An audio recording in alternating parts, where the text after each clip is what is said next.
It was the spring of 1775. The colonies simmered with growing discontent of British rule.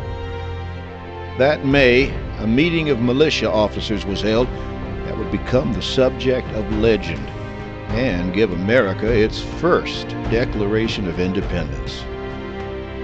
And I, James Jack, just a local tavern owner, was asked to carry it to the Congress 500 miles away. It was as unavoidable as the sunrise, that bloody day in April 1775.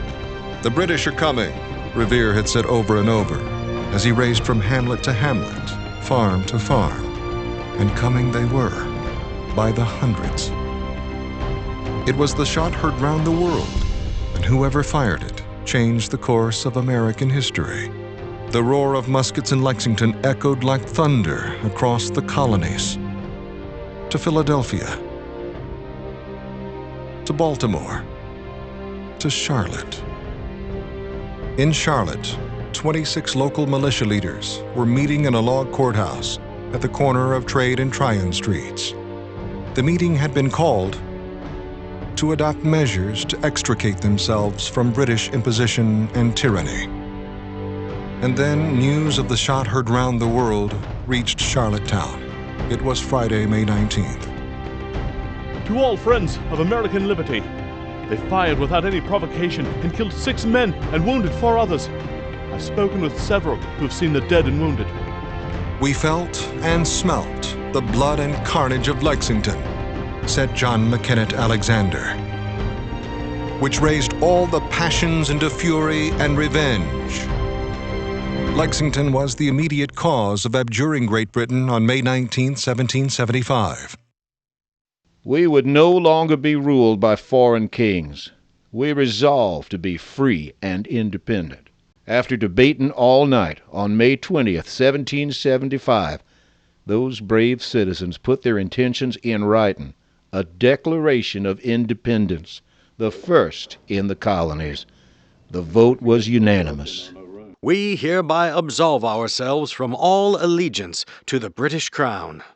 We do hereby declare ourselves a free and independent people, to the maintenance of which It was high treason, and every man there was now a traitor. Punishable by death, that's how the British saw it.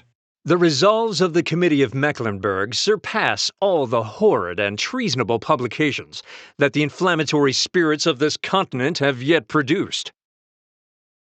On the 31st of May, they drafted a new code of governance called the Mecklenburg Resolves. Mecklenburg was independent. We were now free and independent, each man pledging his life, his fortune, and his sacred honor in the endeavor. I wasn't one of the signers of that document, but I was a believer in liberty from tyranny. So much so that I volunteered to deliver these seditious documents to the Second Continental Congress over 550 miles away in Philadelphia. It took me 30 days, but I made it to Philadelphia and delivered the Declaration. Congress, however, believed they were premature. I was told the Congress was not yet ready for absolute independence. "Gentlemen," I said, "you may debate about reconciliation and memorialize your king, but bear it in mind, Mecklenburg owes no allegiance to and is separated from the crown on Great Britain forever." Years rolled by. The patriots passed away. It was all forgotten. Soon the very existence of the Mecklenburg Declaration of Independence was questioned.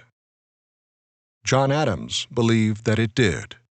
"The genuine sense of America at that moment was never expressed so well before, nor since." Jefferson, however, expressed doubts. "You seem to think it genuine. I believe it's spurious. Nor do I affirm positively that this paper is a fabrication, but I shall believe it such until positive and solemn proof of its authenticity shall be produced." But no one, then or now, questions the courageous ride of Captain Jack. In his actions, he embodied the revolutionary spirit of all of those patriots of Charlotte in May 1775. Patriots who led Cornwallis to call Mecklenburg a damned hornet's nest.